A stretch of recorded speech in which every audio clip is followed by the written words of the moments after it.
Hello and welcome to Lightways at Life Astrologer with me, Anna Isabel. I'm a psychological astrologer as well as an analytical hypnotherapist. And I'm delighted to be discussing a very unique book today with Rishivaki Raghudas. Hello, welcome. Hi, thanks for having me. Appreciate it. Well, I've been reading your book, and I must say that the book is called The Astrology of James Bond. So very unique. What prompted you to do it? Well, I've been a Bond fan for a long time, but a lot of the esoteric lore that I was familiar with. First of all, Bond is one of these people that you can't ignore. If you're in Hollywood, he's obviously an archetypal character, and I saw a lot of possibility in delineating some of the esoteric aspects of this. But I wasn't really into it. Just sort of, he's this hero figure who saves the world, and he's this alpha male. And when I was feeling maybe socially incompetent or less than, you go see a Bond movie and you go, yeah, that's the guy. He's dresses well, he's suave, he always gets the girl, he saves the world. Who wouldn't want to be like that, right? Men want to be him. They say women want to be with him. So, he's one of these figures that has always been around for quite a while in the movies and in the novels. But I began to see possibilities of striking a deeper note with some of this. And I looked around and thought to myself, I'm an astrologer and I don't have a book. Why don't I have a book? What should I do? Well, here's Bond. Why not? Right? So I had the opportunity to write an article on this, and I just looked back, and it was some 10 years ago now, on a Hollywood manager's website, and it led me into thinking I could do a whole book on this. So this is what I've done, and it's taken me approximately that long to get it all done, mostly in the last several years. And as you can see, it is about as in-depth as anybody has ever gone into this character. And Bond began as a literary figure. Of course, Ian Fleming was a secret intelligence agent for the British government in World War II. He was the second in command to naval intelligence, and he based Bond on several figures that he knew, but also some of his own exploits. Bond was sort of Ian Fleming's alter ego. So I looked at this, and I'm very different, right? I'm a peacenik. I come out of the hippie milieu, and Bond is like very different than me. So it was very interesting to be able to do this and put myself in a different sort of mindset. I think for me, reading your book, it has to be said, the thing that most surprised me was that you begin your book talking about John Dee, which delighted and surprised me. So tell us, why John Dee? John Dee was a spy, or a purported spy. He's very mysterious. He actually saved England. You may know this, that at one point, Queen Elizabeth I, at the edge of whose court John Dee was sort of this mysterious, furtive figure, consulted him regarding the Spanish Armada, which was coming to invade England and basically destroy it. And John Dee said, looked up the astrology. I'm fascinated to figure out exactly what it was that he saw, but he said, don't send the fleet out right now because a storm is going to come up and bad weather. So take it easy, and we'll see what happens to the fleet. Well, of course, this huge storm did come up and basically destroyed the Spanish fleet on its way to invade England. So John Dee's astrology may have actually saved England. And he was this mysterious figure who was a purported magician, alchemist. He was serious about invoking angels. He was this like really strange figure. And at that time, occultism, astronomy, and astrology, were basically one and the same. So Queen Elizabeth consulted him, and it is said that he signed his missives to the Queen with 2 circles and a 7 representing 2 eyes, like for your eyes only, and a 7 representing divine protection, and making John Dee purportedly the first 007. And it is, we still do not know whether this is actually a fact or not, but it's so intriguing I put it in the book because it's a nice lead in to Ian Fleming, who was a spy and did actually study some metaphysical matters and may well have gone into John Dee's library at Manchester and seen these manuscripts. And so it's a nice lead in to Bond because it is entirely possible that Ian Fleming got his code name 007 from the mysterious John Dee. You know, there are some facts that we don't know absolutely are true, but which are irresistible. And What do you say? And if it comes down between fact and legend, print the legend. I love this one. I think I'm keeping this one. I like it far too much. So thinking about John Dee's chart and Ian Fleming's chart, are there any interesting links? Well, now I'd have to look in the book for that. But yes, actually. Ian Fleming was a Gemini, sun sign Gemini, and he had a lot of, how shall we put it, a lot of impetus toward curiosity. He really did not have a conviction that says, I really am this way. He was curious in his, Geminian manner. And John Dee was somebody who appealed to Fleming because he wasn't, he was in the business, so to speak. I'm looking at Dee's chart here, and Dee has several planets in Cancer, including his sun. And also he's got Mars in Scorpio, and we find that the Scorpio energy comes up as a through line throughout the entire Bond phenomenon. And so Ian Fleming, with his Scorpio midheaven, also has a link to this, because what John Dee did in secret, John Dee's Venus or Mars in the 12th house of secrets, became Ian Fleming's midheaven. So Ian Fleming sort of made his fortune and status off of what was John Dee's in secret. There may be other parallels too, but it's very interesting because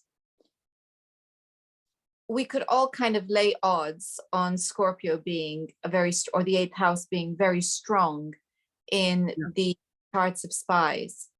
But last year, I think it was, the lovely astrologer Wanda Seller did a presentation for the Astrological Lodge of London, in which she was looking at the charts of spies in the last war, in the Second World War.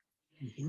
And there did, in addition to what we might expect, the Scorpio and the 8th house, there was quite a lot of Cancer involved. And she, I think, quite rightly put that down to that sense of patriotism that goes with Cancer. Yes. Protecting the home, protecting the family. Sure.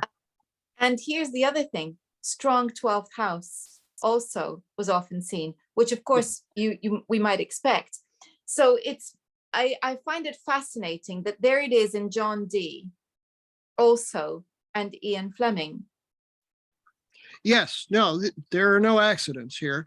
I in fact state in the book that you could make a case for the 12th house actually being the arena of spies, but Bond is so clearly a scorpionic figure that it sort of overwhelms the natural tendency to think of, well, 12th house secrets behind the scenes sort of thing, because when you think of Scorpio and you think of the 8th house, in the most overt sense, it's sex and violence, right? And what is Bond about, right? Sex and violence. But this may be a good time to bring up the through line of the astrology, because in Ian Fleming's chart, there is a Venus opposition to Uranus, okay? And we find, I call this the James Bond aspect, any combination of Venus and Uranus. Because when you think of the character of Bond, you're thinking, hey, suave, loving guy, social, sophisticated, got it all going on. And then you think of Uranus, which is chaos, which is, you know, where he's all going in his life. So it's loving and the unexpected, the excitement. So you don't go to a Bond movie to sleep, right? You know, the worst thing you can say about a Bond movie is that it's boring, right? So it's all about the Uranian excitement.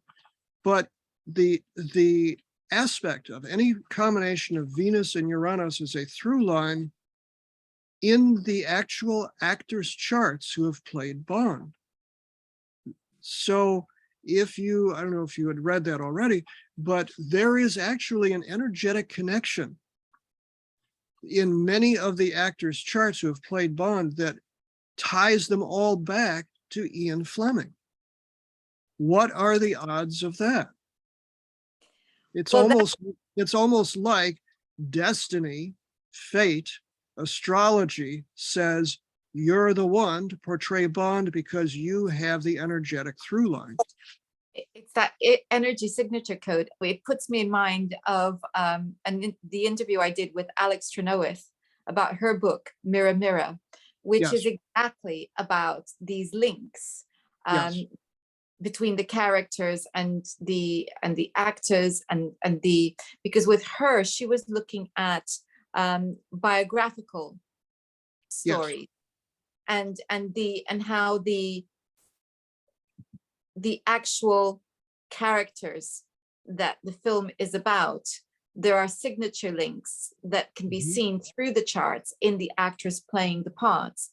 Yes. So this is, and here we're saying we can see it even with fictional characters because it is about energy. So that's a very interesting observation in itself. It also brings to mind something else too, because I'm currently teaching an introductory course to astrology, and I'm looking at archetypes and stories for certain for certain signs. And I was thinking about Harry Potter and Professor Snape, who it turns out is a spy, a double. Wait, what if we haven't read the books? You're ruining the plot. No, of course. Well, yes, spoiler alert, everybody. He's a double agent, and because and he is so archetypally Scorpio, but Alan Rickman, the actor, is a Pisces. And so you still have that Pisces 12th house flavor, and then you've got this very Scorpio energy that's there. It doesn't matter how long we practice astrology. It always gets us this, doesn't it? It does. It's because everything is tied together synchronistically. I mean, we should never be surprised when we come up with these so-called coincidences, because this is how life actually works. Everything is tied together synergistically. So all astrologers really do is basically decode what's already there. We're not inventing anything. It's all right there. What is it that surprised you when you were doing the research? That there was so much there to grasp. You know, you don't think of Bond as a deep character. He's basically there to kill those who would kill us all, you know, save the world. But when you think about it, and I go into this in the book, this is just another one of what Joseph Campbell called hero with a thousand faces, right? That there is a certain archetypal quality to a hero figure. And in Campbell's book, he delineated some of the steps along the path that have now been taken by Hollywood to a great degree. You can hardly find a movie now that does not include the hero's journey. And this was not the case previously. So we have gone into more of a mythological, archetypal, creative field now. And Bond was clearly one of these figures. So when I began doing the research on this, I was able to really connect him with a lot of traditions from the past that are obviously archetypal figures. And there's a reason that a figure, just besides the social suavity and, you know, saving the world plot points, becomes so embedded in your consciousness. There's not a reason there, you know, there are a dime a dozen. Why Bond? There was something about, and of course, the actors who have portrayed him have a lot to do with this, but there's something about the character itself that you could grasp onto. And Ian Fleming's books were a sensation in England and not well liked because of it. Because Ian Fleming had a thing with sexual cruelty and sadomasochism, and Bond is not a nice guy. So Ian Fleming also had a thing in real life with a little S&M with women, and so he put some of this into the character, and Bond is a cruel figure. Fleming, in fact, said he's not a hero. Don't look at him as a hero. He became a hero in the movies out of plot point necessity. But in the books, he's a solitary figure, pretty messed up, and doing what he has to do in order to save England. So when you look at it that way, he's always been this figure. Fleming said he didn't want him to have an inner life. He wanted him to be somebody who was a blunt instrument for the government, to whom things just sort of happened. Well, as the figure has evolved in the films, he's been given an inner life, especially recently by Daniel Craig, portraying Bond. But he was originally a literary figure who was just one of these hard-boiled types. And that's very Scorpionic. And so when I went into this, I was able to pinpoint some of these archetypal energies in the character, and that led me into a lot of the rest of it. I think that's a very interesting point about the reality of the character, because having been a secret agent himself, Ian Fleming would have known that this is a world of brutality. Or it takes a toll on the psyche. Yes. It absolutely, you are splitting, you're cutting off bits of your soul with everything there. There's always, and how to be whole. It's and maybe this is a 12th house thing, because it's a sacrifice in a sense. And what you're doing is you're sacrificing yourself for the greater good. You're sacrificing your soul for the greater good. It's in it very much in line with what we ask our soldiers to do when we go out, kill, and sometimes witness, or often witness, horrendous atrocities or take part in atrocities. And they come back, and they're not the same. Of course, they're not the same. They're broken. And yet here there is no end to the tour of duty. You are in service. Correct. And There, it's absolutely true. My own adopted father, with whom I grew up, came back from the South Pacific, where he served in the United States Army, with major nerve damage, and it had affected him the rest of his life. He had what we would now call PTSD. I didn't recognize it at the time, but he was a very irritable guy. He always had to be quiet in the house. And yes, it affected him. And of course, people like that, see their friends killed right next to them. And you just can't imagine what that does to the psyche. And the Ian Fleming did not see close action, but he knew those who did. And he used a lot of that in his creation. He was an observer, Gemini. You just observe and you write it down. Although he was recruited by the head of naval intelligence, Admiral Godfrey, to be his second in command, because Fleming's mother had pushed him into journalism. Fleming was this ne'er-do-well and finally got a decent job. And he'd been born an aristocrat. And so when he got into this field, he went abroad and began reporting on Russian affairs, and then came back and said, you know what, maybe MI5 can make some use of this. So he put in some feelers regarding maybe use of his spy material, and they weren't really interested. But this came to the attention of Admiral Godfrey, who was looking for a second in the run-up to World War II. And so he hired Fleming basically to think up ways to deceive the enemy. So Fleming was not out there with a rifle. He was up there using his imagination to create disinformation campaigns to deceive the Nazis. And so all of this is very writerly. It's not like you're shooting somebody at close range. But because all of this went into his head, he was able to create the character of Bond and his stories from this material. so we've been looking at the links with the world of spies, etc., obviously.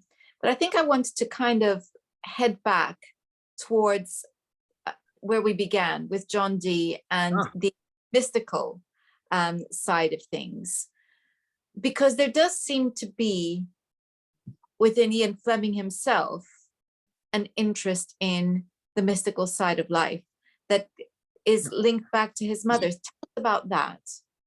All right. Well, the name of his mother was very interesting. Well, you know what, you go back, and I'm not sure that anybody has done this. I'm actually looking at the book right now to refresh my memory here, but I don't think that anybody has really delineated this before. This is why I think the book is unique in its own way, is that there is something of a mystical lineage, if only by name, that Fleming was born into. His mother, for example, was named, let's see here, Eve. Well, her last name was, let's see, Saint Croix, which goes back to the Rosicrucians.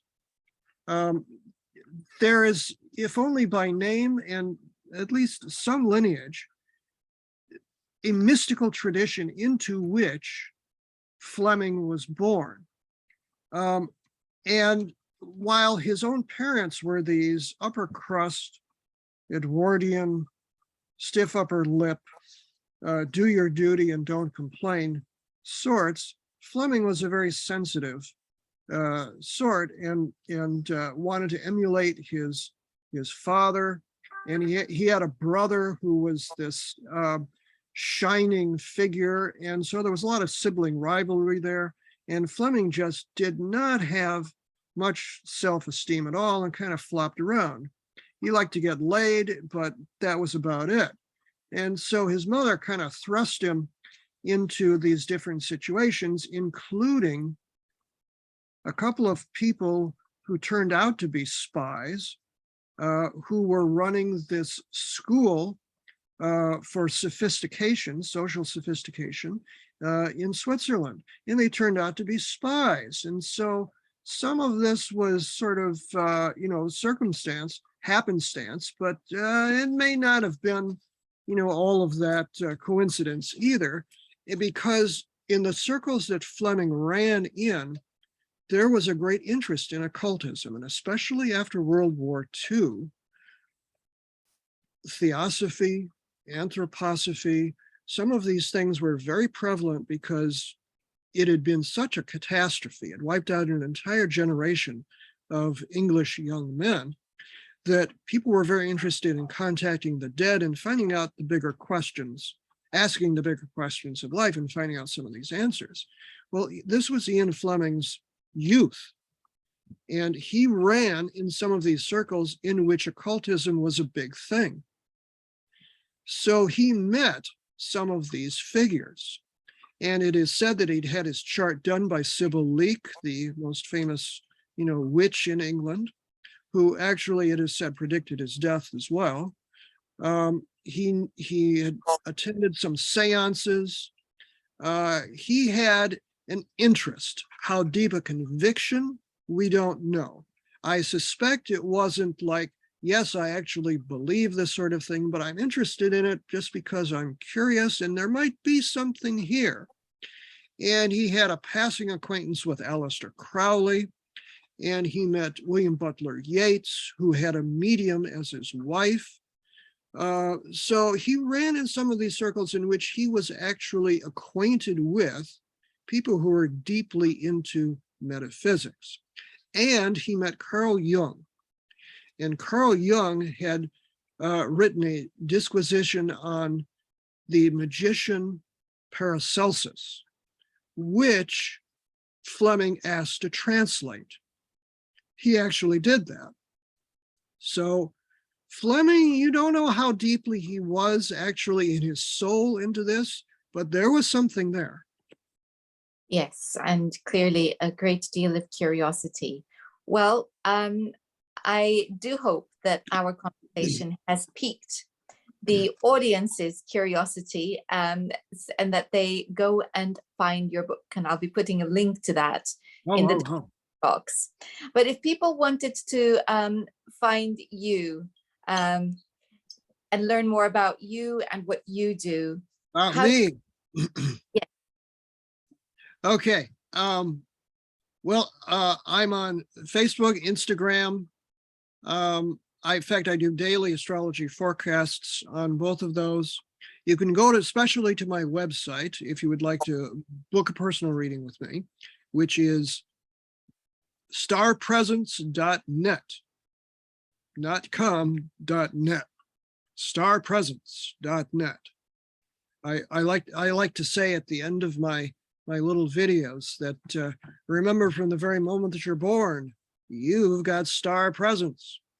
So it brings in both the showbiz and the actual stars up above. So they can contact me through there. The book is available now on Amazon, and it is, in fact, it comes in a $30 trade paperback, which is really great. Everything is in black and white here and affordable. And you can also find it in a $75 special hardcover full color edition also. So this makes a particularly great gift for the holidays for whomever is a Bond fan or just interested in astrology. So I'll have a link to the book as well as your website in the description box. Ra, thank you so much for your time. Thank you. And thank you. This is fun. Thank you. I'm glad you enjoyed it. And thank you all for watching. Next time, we're going to be looking at how to introduce astrology to beginners. Until then, goodbye.